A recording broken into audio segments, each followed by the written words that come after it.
नमस्कार दोस्तों, जय श्री कृष्ण, राधे राधे। सच्ची श्रद्धा से कमेंट में जरूर लिखे हर हर महादेव, राधे राधे। देवों के देव महादेव सदैव आप पर अपनी कृपा बनाए रखे। दोस्तों, क्या पति और पत्नी को एक साथ बैठकर भोजन करना चाहिए? क्या मनुष्य को दूसरों का झूठा भोजन ग्रहण करना चाहिए? इस विषय में भगवान श्री कृष्ण ने बहुत महत्वपूर्ण बातें कही हैं, जो प्रत्येक मनुष्य को अवश्य जान लेनी चाहिए, ताकि उसे कभी अकाल मृत्यु तथा दुख दरिद्रता का सामना न करना पड़े। दोस्तों, इस संसार के प्रत्येक प्राणी को अन्न की आवश्यकता होती है। अन्न से ही उसे ऊर्जा प्राप्त होती है। हर पशु के लिए अलग अलग प्रकार के अन्न की आवश्यकता होती है। पशु भी अन्न ग्रहण करते समय ईश्वर के नियमों का भी पालन करते हैं। इसी प्रकार से मनुष्यों के लिए भी भोजन के कई महत्वपूर्ण नियम बनाए गए हैं। यदि इन नियमों का पालन किया जाए तो मनुष्य को ईश्वर की कृपा प्राप्त होती है। हमारे शास्त्रों में भोजन करने की दिशा, भोजन के प्रकार, भोजन करने का सही समय, इन विषय में महत्वपूर्ण नियम बताए गए हैं। तो दोस्तों, चलते हैं और सुनते हैं गुरुजी से कि वो क्या कहते हैं इसके बारे में। दोस्तों, भगवान श्री कृष्ण ने भगवत गीता में मनुष्य को भोजन करने संबंधी बहुत ही महत्वपूर्ण उद्देश्य दिए हैं। यह उपदेश मनुष्य की उन्नति करने वाला, दीर्घायु दिलाने वाला तथा सभी प्रकार के रोगों से मुक्त रखने वाला है। जिस शरीर को भगवान ने प्रदान किया है, उन्होंने ही इस शरीर को शुद्ध और स्वस्थ रखने के उपाय भी बताए हैं, जो मनुष्य भगवान श्री कृष्ण द्वारा बताए गए इन नियमों का पालन करता है, उसका शरीर सदैव शुद्ध, स्वच्छ और विकारों से दूर रहता है तथा सद्गति प्राप्त करने वाला बनता है। भगवान श्री कृष्ण ने भगवत गीता के माध्यम से मनुष्य को भोजन के प्रकार बताए हैं। इस प्रकार के भोजन से मनुष्य की प्रवृत्ति क्रोधी, क्रूर और राक्षसी बनती है, और किस प्रकार का भोजन करने से मनुष्य सदाचारी, विनम्र और दूसरे के मन पर विजय प्राप्त करने वाला बन जाता है। मनुष्य जिस प्रकार का भोजन करता है, उसे उसी प्रकार का शरीर और विचार भी प्राप्त होते हैं। इसीलिए धन की देवी माँ लक्ष्मी की प्राप्ति के लिए भी मनुष्य को उचित भोजन सामग्री का ही चुनाव करना चाहिए। मनुष्य चाहे गरीब हो या धनवान हो, चाहे राजमहल में रहता हो या वन में, उसे अपने शरीर की तृप्ति के लिए भोजन अवश्य ही करना चाहिए, परंतु इंद्रियों की लालसा में इतना भी उन्मत्त नहीं हो जाना चाहिए कि वह तामसिक एवं राजसिक आहार का सेवन करके क्रूर तथा निष्ठुर बन जाए। तामसिक भोजन करने वाला मनुष्य अपनी मान मर्यादा, संस्कार एवं अपने शरीर को भी नष्ट कर लेता है और दुष्कर्म का मार्ग पकड़ लेता है। राजसिक भोजन करने वाला व्यक्ति क्रोधी, आलसी तथा हिंसक बन जाता है। किंतु जो मनुष्य ईश्वर का नाम लेकर सात्विक भोजन का आहार लेता है, उसका मन पवित्र और सुंदर हो जाता है। ऐसे शरीर में भगवान सदा भी निवास करते हैं। दोस्तों, वास्तुशास्त्र में बताया गया है कि मनुष्य को किस दिशा में बैठकर भोजन करना चाहिए और भोजन करते समय उसका मुख कौन सी दिशा में होना चाहिए।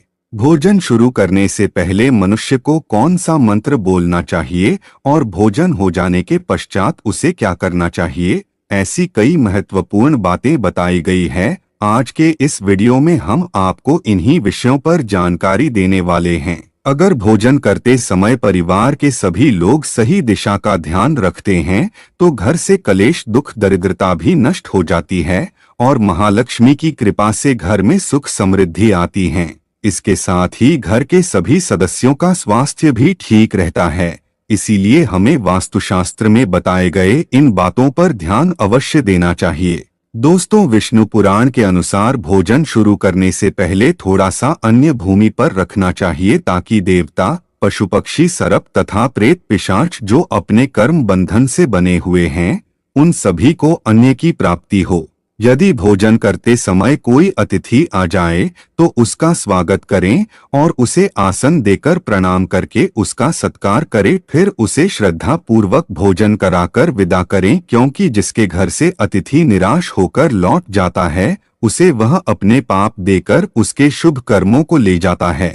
श्री कृष्ण कहते हैं, मनुष्य को पिता के घर में रहने वाली विवाहित कन्या और गर्भधारण की हुई स्त्री तथा वृद्ध को भोजन कराने के बाद ही भोजन करना चाहिए। इन सभी को भोजन कराए बिना जो स्वयं भोजन ग्रहण करता है, उसका भोजन पापमयी बन जाता है। ऐसा व्यक्ति नरक में ही जाता है जो स्नान किए बिना ही भोजन करता है। उसका भोजन मल भक्षण के समान हो जाता है। जो बालक एवं वृद्ध आदि के हिस्से का भोजन करता है उसका भोजन विष्ठा के समान हो जाता है, और जो बिना दान किए ही भोजन ग्रहण करता है उसका भोजन विष के समान बन जाता है। मनुष्य को कभी भी दुराचारी व्यक्ति द्वारा दिया गया अथवा दूसरों द्वारा अपमानित करके दिया गया भोजन कभी भी ग्रहण नहीं करना चाहिए। मनुष्य को चाहिए कि परोसे हुए भोजन का अग्रभाग अग्नि को देकर ही भोजन करना चाहिए। भोजन को एकाग्रचित्त होकर करना चाहिए। प्रथम मीठा, फिर लवण और खट्टा और अंत में कटुए एवं तीखे पदार्थों का सेवन करें। प्रथम 5 निवाले मौन होकर ग्रहण करने चाहिए। ऐसा करने से व्यक्ति के सभी पाप कर्म तुरंत नष्ट हो जाते हैं और भगवान की कृपा से उसे जीवन भर कभी अन्न की कमी महसूस नहीं होगी। दोस्तों, वास्तु के अनुसार पूर्व दिशा में बैठकर भोजन करने से व्यक्ति रोगों से और मानसिक तनाव से मुक्त हो जाता है। बीमार बुजुर्गों को पूर्व की ओर मुख करके भोजन अवश्य करना चाहिए। इससे उनके स्वास्थ्य में सुधार होता है, क्योंकि पूर्व दिशा उगते हुए सूर्य की दशा है और सूर्यदेव बल, आरोग्य तथा दीर्घायु प्रदान करते हैं।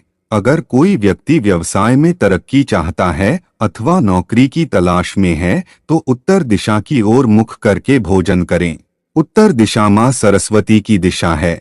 इससे उस व्यक्ति को कार्यों में सफलता प्राप्त होती है। ध्यान रहे, दक्षिण दिशा की ओर मुख करके भोजन न करें। यह दिशा यम की दिशा है। वास्तु शास्त्र के अनुसार टूटे फूटे बर्तनों में भोजन नहीं करना चाहिए। यह दुर्भाग्य को निमंत्रण देता है। भोजन हमेशा स्वच्छ थाली में ही करना चाहिए। गंदी थाली में भोजन करने से जीवन में दुर्भाग्य आता है। एकादशी के दिन तामसिक अन्न का सेवन ना करें। शास्त्रों के अनुसार जो मनुष्य एकादशी के दिन तामसिक अन्न अर्थात मांस का सेवन करता है, लक्ष्मी उसे छोड़कर चली जाती है। भोजन का अपव्यय करना शास्त्रों में अनर्थ माना गया है। इसीलिए थाली में जितना आवश्यक हो उतना ही भोजन ले। अगर कोई व्यक्ति साथ में भोजन कर रहा हो तो उसका भोजन समाप्त होने तक उठकर नहीं जाना चाहिए। इससे पितृदेव नाराज हो जाते हैं। भोजन के बाद थाली में हाथ धोना अनुचित माना गया है। थाली में हाथ धोने से अन्न का अपमान होता है। भोजन के बाद थाली में हाथ धोने वाले लोग नीच योनि में जन्म लेते हैं। सबसे महत्वपूर्ण बात ध्यान रहे कि व्यक्ति को बिस्तर पर बैठकर भोजन नहीं करना चाहिए। ऐसा करने से व्यक्ति कई प्रकार के रोगों से ग्रसित हो सकता है। भोजन केवल जमीन पर आसन बिछाकर उस पर बैठकर ही करना चाहिए। भोजन करते समय दिशाओं का ध्यान रखना बहुत ही आवश्यक होता है। यदि गलत दिशा में बैठकर अथवा गलत दिशा में मुख करके भोजन करने से व्यक्ति को उसके अनिष्टकारक परिणाम प्राप्त होते हैं। भगवान श्री कृष्ण कहते हैं, जिस भोजन के ऊपर से कोई पैर रखकर चला गया हो अथवा कोई व्यक्ति भोजन को लांघकर चला गया हो तो ऐसी जन को कभी खाना नहीं चाहिए। ऐसा भोजन अशुद्ध हो जाता है।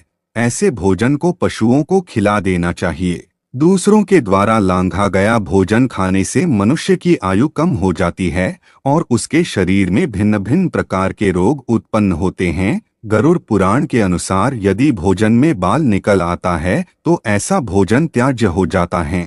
यदि अन्न में बाल निकलता है तो उसे ईश्वर को कभी प्रसाद के रूप में नहीं चढ़ाना चाहिए और न ही स्वयं खाना चाहिए। ऐसा भोजन प्रेतों को प्राप्त हो जाता है।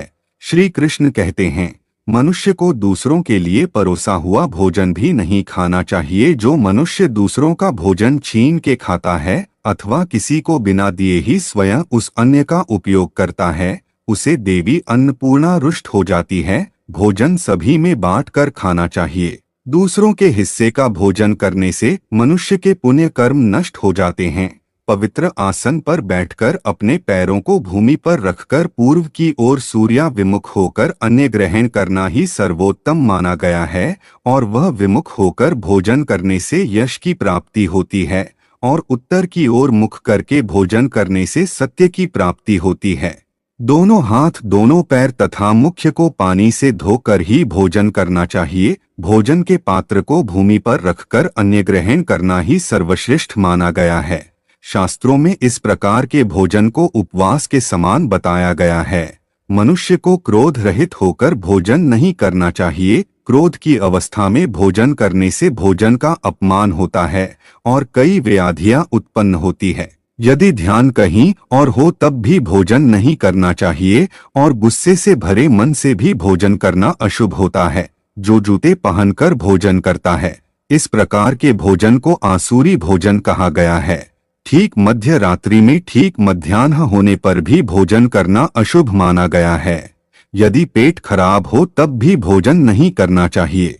गीले वस्त्र पहन कर के भी भोजन करना अशुभ होता है। दूसरों के लिए परोसा गया भोजन भी कभी नहीं करना चाहिए। खड़ी होकर टूटे फूटे पात्र में भूमि पर रखकर अथवा हाथ पर रखकर भोजन ग्रहण करने से दरिद्रता आती है। भोजन करते समय वेदों का उच्चारण नहीं करना चाहिए। शास्त्रों के अनुसार स्त्री को पति के भोजन के बाद ही भोजन कर लेना चाहिए। यदि पति घर से दूर हो तो पति को ध्यान करके भोजन ग्रहण करना चाहिए। इससे पति की आयु लंबी होती है और स्त्री सदा सुहागन रहती है। पति से पहले भोजन करना शास्त्रों में शुभ माना नहीं गया है। इससे पति की आयु कम हो जाती है। इसके साथ ही विष्णु पुराण के अनुसार पति और पत्नी को एक साथ बैठकर भोजन नहीं करना चाहिए। ऐसा करने से दोनों में कलेश और विवाद होता है। अंधकार में अथवा आकाश के नीचे बैठकर भोजन नहीं करना चाहिए। भोजन करते समय सिर पर छत अथवा वृक्ष की छाया अवश्य होनी चाहिए। विष्णु पुराण के अनुसार केवल एक वस्त्र पहनकर भी भोजन करना अनुचित होता है अथवा नग्न अवस्था में भोजन ग्रहण करना अशुभ होता है। इससे जीवन में दुर्भाग्य आता है। सवारी पर बैठकर अर्थात किसी वाहन में बैठकर भी भोजन ग्रहण करना अनुचित होता है। साथ ही शैया पर बैठकर भोजन करने से व्यक्ति की आयु कम हो जाती है। हंसते हुए अथवा रोते हुए भोजन करना अनिष्टकारक होता है। इससे गले में अन्य फंसकर प्राण जाने का भी खतरा बना रहता है। दोस्तों, इस प्रकार से शास्त्रों में भोजन के संबंध में महत्वपूर्ण नियम बताए गए हैं। तो दोस्तों, आपको ये वीडियो कैसा लगा हमें कमेंट में जरूर बताएं और साथ ही सच्ची श्रद्धा से कमेंट में जरूर लिखें। हर हर महादेव। राधे राधे। देवों के देव महादेव सदैव आप पर अपनी कृपा बनाए रखे। इस वीडियो को लाइक करें, अपने दोस्तों के साथ शेयर करें और हमें सब्सक्राइब करना ना भूलें।